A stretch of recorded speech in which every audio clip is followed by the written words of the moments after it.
শিরক মস্ত বড় গুনাহ।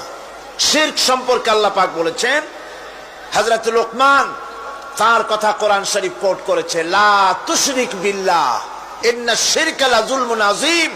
শিরক হচ্ছে মস্ত বড় অপরাধ, খবরদার শিরক করো না, মস্ত বড় জুলম, শিরক করো না। আল্লাহর নবী বলেছেন, যদি তোমাকে হত্যা করা হয়, যদি তোমাকে টুকরা টুকরা করে জ্বালিয়ে পুড়িয়ে ভস্ম করা হয়, খবরদার শিরক করবে না। শিরক যে ব্যক্তি শিরক করবে, জান্নাত তার জন্য হারাম হয়ে যাবে।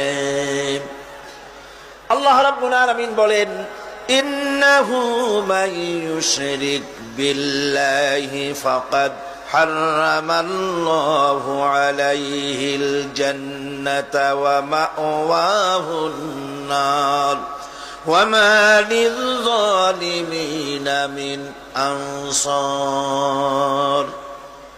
যে ব্যক্তি আল্লাহ পাকের সঙ্গে যে কেউ হোক না কেন আল্লাহর সাথে যে শিরক করবে, আল্লাহ রাব্বুল আলামিন তার জন্য জান্নাতকে হারাম করে দিবেন।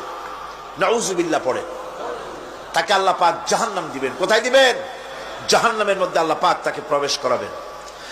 সুতরাং কোন এই শিরক হচ্ছে ক্ষমার অযোগ্য। আল্লাহ পাক শিরকের গুনাহ কখনো ক্ষমা করবেন না, একথা যেন আমাদের সকলেরই মনে থাকে।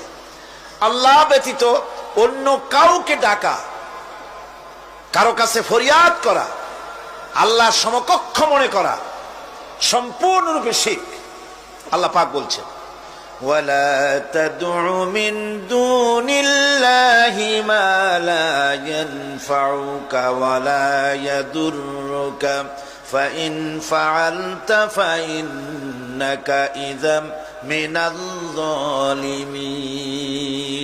আল্লাহকে ছেড়ে এমন কোন সত্তা কি দেখো না যারা তোমার কোনো উপকার করতে পারে না, তোমার কোনো ক্ষতিও করতে পারে না, তোমার কোনো উপকারও করতে পারে না। এগুলি যেমন মূর্তি পূজার ব্যাপারে বলা হয়েছে, এগুলি ঠিক তেমন দুনিয়ার ভালো মন্দ সবটাই হচ্ছে আল্লাহ রাব্বুল আলামিনের হচ্ছেন এর মালিক। সুতরাং ভালো মন্দ সবটার জন্য হাত পাততে হবে কেবলমাত্র কার কাছে? আল্লাহ পাকের কাছে। জোরে বলেন, কার কাছে? দেখুন আল্লাহ পাক তার রাসূলকে কি কথা বলছেন। আল্লাহ রাব্বুল আলামিন তার হাবিবকে বলছেন, ওয়াইয়ামসাসকাল্লাহু বিদুররিন ফালা কাশিফা লাহু ইল্লা হুয়া। আল্লাহ রাব্বুল আলামিন তিনি যদি